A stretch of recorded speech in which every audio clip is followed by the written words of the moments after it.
Ja tervist minu poolt, austatud auditoorium, et see on päriselt suur au siin teie ees seista, kõik te, kes te siin olete ja kes veebist jälgivad meid.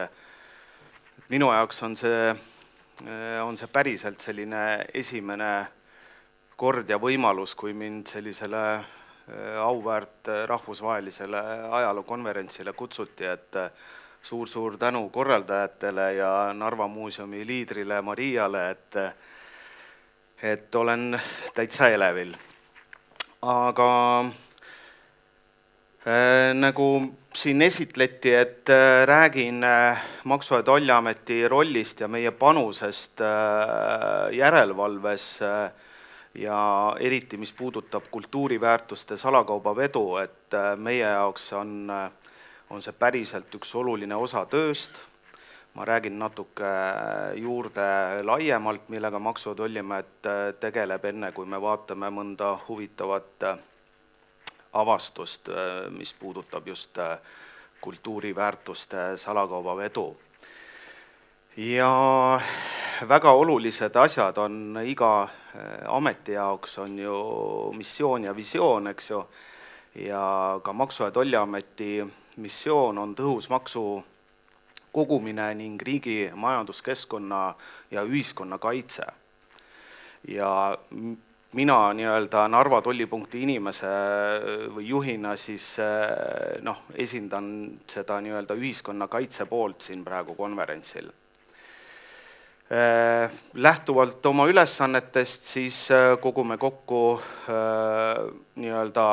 maksud. Tegelikult see kogume kokku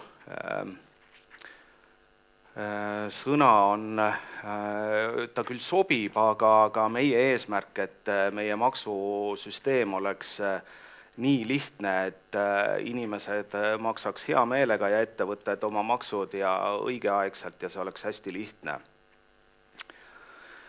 Seisame ausa konkurentsi eest, iga riigi majandus ja rahvusvaheline kaubandus on ju majanduse vereringe ja see on maksude kogumise mõttes ka väga oluline ja meie tööhõive ja üleüldse meie riigi jaoks.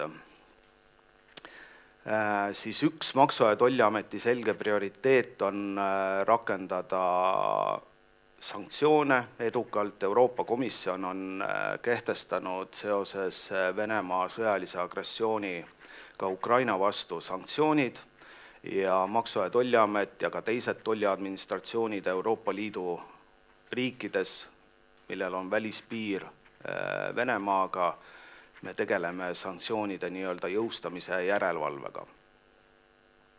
Ja loomulikult on Maksu- ja Tolliameti üks oluline osa, meie tubli uurimisosakond võitleb siis organiseeritud kuritegevusega, kõik maksukuriteod ja ka salakaubavedu puudutavad kriminaalasjad on siis nende hallata. Ma küll rääkisin päris pikalt missioonist, aga Maksu- ja Tolliameti visioon on minu meelest hästi äge, et Eesti on kõrgeima kontaktivaba maksukuulekusega riik Euroopas. Ja mis lihtsas keeles või lihtsamalt öeldes tähendab seda, et nii maksu- kui ka tolliasjades maksu- ja tolliasjad on automatiseeritud, digitaliseeritud ja niivõrd kasutajasõbralikud, et meie püha eesmärk on vähendada siis inimeste halduskoormust. Ja siin on üks ilus slaid. Maksu- ja Tolliamet on esindatud igas maakonnas, 3 maakonnas, mis on niisuguse tume sinise või lausa musta värviga. Me oleme esindatud siis, kui on kõige aktiivsem tulumaksu deklareerimise periood, füüsilised isikud deklareerivad oma tulu, et siis on avatud ajutiselt 3 maakonnas, aga muidu oleme me esindatud igal pool Eestis.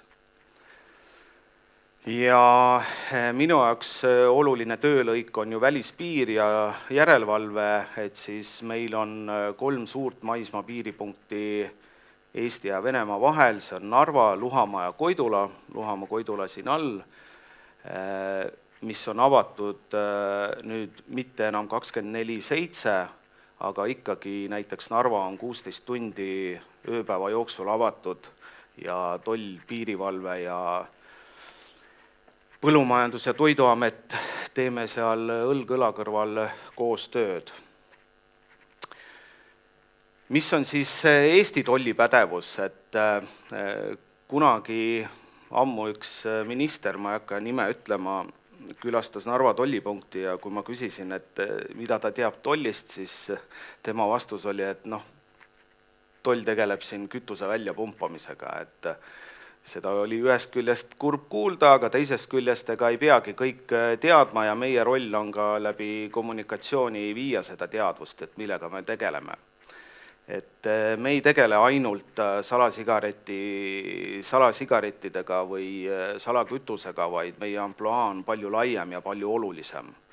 Et see on nii ühiskonnakaitse, mille alla käivad relvad, sularaha, lõhkeained, kohe on küsimus, lõhkeained, relvad ja siin äkki sularaha, siis sularaha haakub sellega, et tänu sellile sularaha illegaalsele salakaubaveole rahastatakse välisriikides terrorismi ja muid halbu asju, mis on sellega seotud.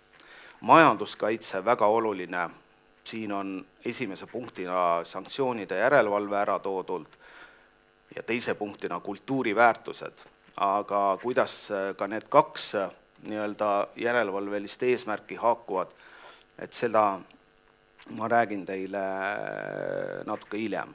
Tervisekaitse, ravimid, see on ka väga oluline, et meie riiki ja Euroopa Liidu territooriumile ei satuks ei võltsitud ravimeid, näiteks võin tuua mitte ainult ravimid, ka mänguasjad, mis on väga oluline, et me ei lubaks riiki mänguasju, millel puudub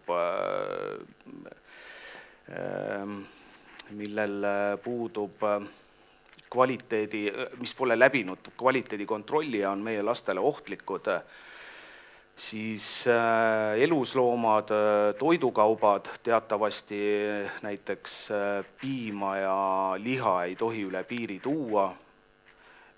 Üks värske liha toomine on seotud ka ühe väga kuulsa kultuuriväärtuste salakaubaveo avastusega, sellest ka räägin hiljem.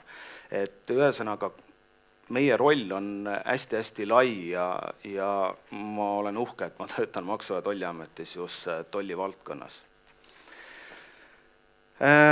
Siis meie eesmärk majanduskeskkonna ja ühiskonna kaitseline, siis, et paljudele kaupadele on kehtestatud hästi palju keelde ja piiranguid. Ja nende alla käivad ka näiteks sanktsioonid. Ja nendel on selline nagu ühisosa, mis iseloomustavad neid kaupu, mis on keeldude ja piirangute all. Et need lõuavad eriluba reeglina, võivad olla võltsitud, ebaseaduslikult omandatud, just kultuuriväärtustega on see, et varastatakse asju muuseumitest või tegeletakse nii-öelda musta arheoloogiaga, siis deklareeritakse neid kui piiranguteta kaupu ja nii edasi, nii edasi. Et neid keelde ja piiranguid on hästi palju ja tegelikult mul on näiteks teile üks küsimus, äkki oskate vastata, et keelde ja piiranguid on palju, aga oskate öelda või arvata, millist kaupa ei tohi mitte mingisugustel tingimustel üle piiri tuua? Kuidas? Eurod on sanktsioneeritud, jah, eurod sularahas on praegu sanktsioneeritud, nende ülevedu ei tohi, aga seal on erandid. Aga kaubad, mis iganes juhul ei tohi üle piiri tuua? Narkootikumid, relvad. tänud, tegelikult te vastasite õigesti, sest ikkagi relvad, narkootikumid ja ka sularaha on väga rangete keeldude ja piirangute all, aga teatud tingimustel või seaduslikke erandeid kasutades neid võib üle piiri toimetada, ka näiteks narkootilisi aineid, kui mingisugune ülikool teeb koostööd ja siis on vaja mingisuguse ametliku asja raames neid üle piiri liigutada.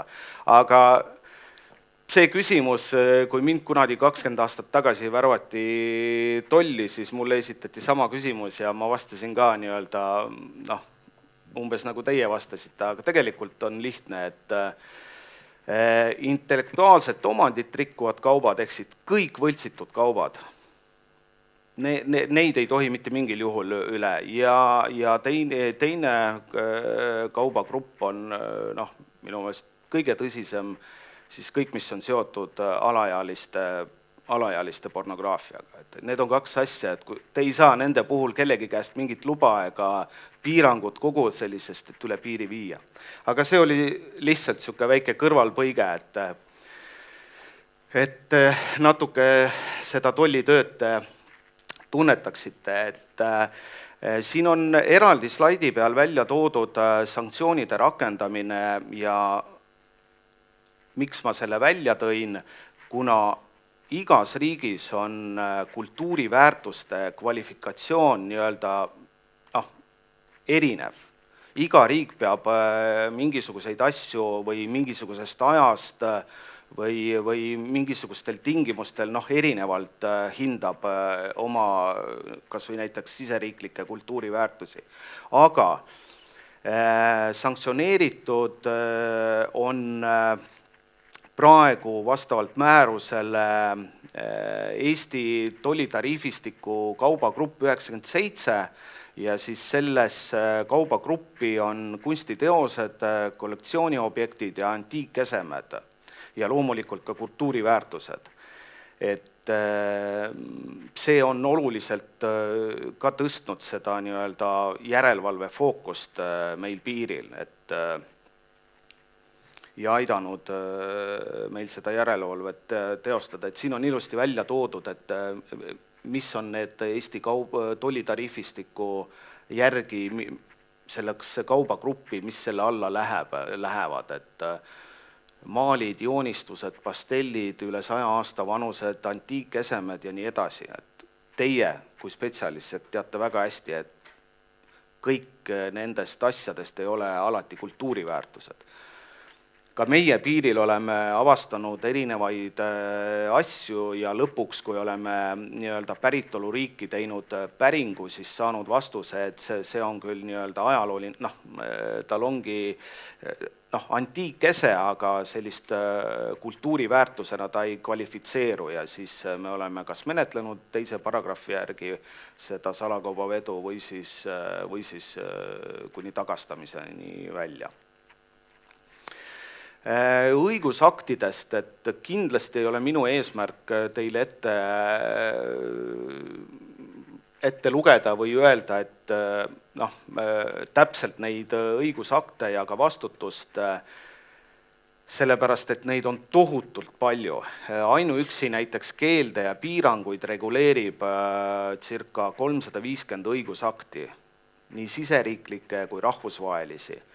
Ja kui me räägime kultuuriväärtustest, siis see maailm seal on vähemalt 800 erineva nii õigusakti, mille sees on kokkulepped, UNESCO 1970 aasta kokkuleppe ja väga palju asju, mille, kujutage ette, mis maailm on see teie maailm, kus te elate, eks ju, kultuuriväärtuste maailm, ja kujutage nüüd ette tolliametniku jaoks, milline maailm see on, eks ju.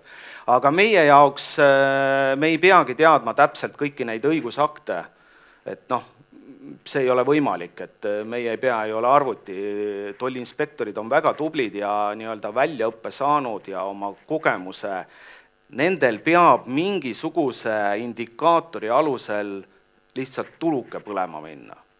Ja ma toon siin ka näited, kuidas värske liha avastamisel on tegelikult avastatud hoopis olulisemaid asju, eks ju. Aga jah, siin on välja toodud ja põhiliselt siis need asjad, meil on ka eraldi täiesti spetsialistid nii keeldude ja piirangute all vallas. Aga üks oluline asi, mida ma tahan öelda, siin on ka pilt sellest Ukraina red listist, et igal riigil on oma red list, kui asju on varastatud muuseumitest või on tuvastatud, et on mingil muul ebaseaduslikul viisil neid nii-öelda omandatud või omastatud, et siis üks kindel asi, mida tolliametnik teab ja vaatab, kui tal tekibki vähim kahtlus, on red list ja siin on siis selle Ukraina red listist üks näide. Ja nagu ma ütlesin, 350 erinevat õigusakti, mis kultuuriväärtustest, kui räägime, siis 800 erinevat nii-öelda õigusakti või siis kokkulepet, et meie nii-öelda kõige suurem koostööpartner on Muinsuskaitseamet, kellega me siis teeme koostööd, kui me oleme avastanud asju, mis meie arvates võivad pakkuda huvi ja üleüldse me peame ka tegema kindlaks asjade nii-öelda nii väärtuse, staatuse, omaniku ja parimad spetsialistid on meil Muinsuskaitseametist, kellega me otse tööd teeme, edastame neile päringuid, teeme fototabeleid, kui vaja, siis saadame esemeid kohale, et siin ka lõpus on üks väike nii-öelda teadaanne, kus ka saime Muinsuskaitseametilt nii-öelda ekspertiisi hinnangu ja ligilähedase hinna, et see tuleb meil veel välja. Koostöö ei ole ainult selline meil, kus meie küsime Muinsuskaitseametilt, nii-öelda teeme päringuid ja siis küsime seda infot vastu, vaid me pakume ka omalt poolt, Maksu- ja Tolliamet pakub võimalusi, mida võib-olla teistes riikides on selline protseduur hästi kallis, aga näiteks Maksu- ja Tolliamet on siis koostööd teinud Niguliste kirikumuuseumiga ja siin on ühe altari meie seadmetega läbivalgustamine. Ja seda me oleme teinud päris mitu korda. Ma ei reklaami seda kui teenust, eks ju, aga me oleme ikkagi alati nii-öelda vastanud koostööpalvetele ja tulnud appi oma unikaalse tehnikaga, et minu arust see on väga äge, kus riik nii-öelda jagab oma võimekust, et nii-öelda meil ei ole võimalik igas ametis kõiki võimekusi hoida ja see koostöönäide on minu meelest super siin. Aga nüüd, ma arvan, on kindlasti aeg üle minna sellisele natuke huvitavamale osale, et ilmselt te olete võib-olla, mõni teist on näinud selliseid, seda kuju näiteks. Tegemist, ütlen kohe, ei ole kultuuriväärtusega, aga see on minu meelest üks hästi ilus teos ja see on Torga, see on, kui ma ei eksi, sõjajumalanna ja see on ühe Rumeenia Dmitri Tšiparuse poolt loodud kuju ja salakaubavedajatel on pea alati välja mõeldud mingi legend, juhuks, kui nad jäävad vahele sellega. Ja täpselt samamoodi selle imeilusa kuju puhul oli legend hästi lihtne, et viib mingi enam-vähem mitte väärtusliku asja kellegile ja selle esitas arve, mille väärtuseks oli 244 €, kus juures ma rääkisin teile siin korra sanktsioonidest ja ja sellest, et see Eesti tollitariifistiku kaubagrupp 97, kõik, kus on kunstiteosed, siis seal on ka selline klausel või selline termin nagu luksuskaup sanktsioneeritud ja just see kuju läheb selle luksuskauba alla ja sanktsiooniga on väga selgelt öeldud, et kauba väärtus on üle 300 euro. Ja siin taheti ka sellest mööda minna, et pandi võltsarvele 244 eurot. Ja loomulikult ei jäänud me seda uskuma ja kui me sellega edasi läksime, siis tuli välja hoopis teine lugu. Ja selle kuju hinnanguline väärtus on siis 40–50 000 eurot ja seda ka selles mõttes, et kuna nad on üksikteosed, siis ma ei tea, võib-olla keegi kollektsionäär on valmis mitu korda rohkem selle eest välja panna, kui ta oleks müügis. Siis on sellised huvitavad asjad, et nii eelmine kui ka see on Narva tollipunkti avastused, mitte kusagilt sealt kaugelt, vaid suht lähiaastatel. See on elevandiluust kuju ja siin on ka selle jõehobu hammas number 3 all. Et need on küll CITES konventsiooni kaitse all, aga nad on ikkagi nad ei ole otseselt kultuuriväärtused, aga ilusad kunstiteosed. Ja nüüd on üks väga kuulus lugu, see on ka aastal 2018, Luhamaa piiripunktis avastati ühest veokist minu meelest nagu unikaalseid asju, mille näiteks ainuüksi puht kulla väärtuskaalu järgi oli 72 000 eurot. Tegelikult on need asjad on esimene kuni 3. sajand enne Kristust ja selles mõttes on see leid oli unikaalne meie jaoks. Ja kuidas see leiti täpselt, et veokijuhil avastati ühest laekast, mitte peidupaigast, vaid laekast toorest liha, see pani nupukese põlema, et äkki on veel mingisuguseid rikkumisi seotud selle transpordivahendiga, suunati angaari, tehti läbivalgustust ja kui tehti täielikku tollikontrolli, siis tulid välja esemed, mis olid siis niimoodi paberisse pakitud ja siin oli veel ka hästi huvitav selline asi, et veokijuht püüdis selle kontrolli ajal tolliametnike tähelepanu igatpidi häirida. Käis neid järgi, küsis küsimusi ja lõpuks tegi isegi sellise triki, et täiesti spetsiaalselt ta viga ei saanud, tegi sellise justkui ta kukkus ja enam püsti tõusta ei saa, kõik see oli videos nagu fikseeritud ja hiljem ta ka lõpetas selle teesklemise, aga kõik oli selle jaoks ette valmistatud, et see tähelepanu siis ära hajutada, et tolliametnik ei jõuaks sinna õigesse kohta, kus see peidetud on. Siin on ka fotosi nendest esemetest, seal oli üle 200 eseme erineva, et hästi huvitav. Üleval on ka lingid ERR-il, seal on hästi suur fotoarhiiv, et huvi korral saate tutvuda. Siin on ka välja toodud sellest ripatsid, anumate.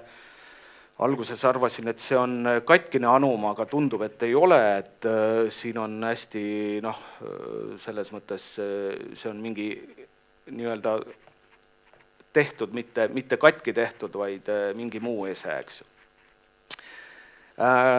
Korra tagasi, et ja leidis kinnitust, et tegemist olid Ukraina okupeeritud aladelt välja kaevatud esemetega ja need siis tagastati Ukrainale ja siin on meie kultuuriminister Heidi Purga, kes sellisel tseremoonial ametlikult andis Ukraina poolele üle need esemed. Teine juhtum hästi kiirelt, muinasmõõk.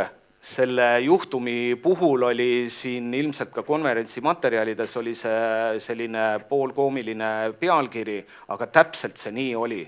kui tolliametnik samamoodi Luhamaa piiripunktis teostas tollikontrolli, siis veokijuhi voodi asemelt mähitud tekkide sisse, justkui oleks see nagu kaisupadi, siis lihtsalt sai aru, et midagi on valesti, et natuke raske on see ja siis sealt tuli välja selline mõõk ja mõõgal olid isegi mullatükikesed ja taimetükikesed veel küljes, et ta oli suht värskelt nii-öelda maasest mustalt välja kaevandatud.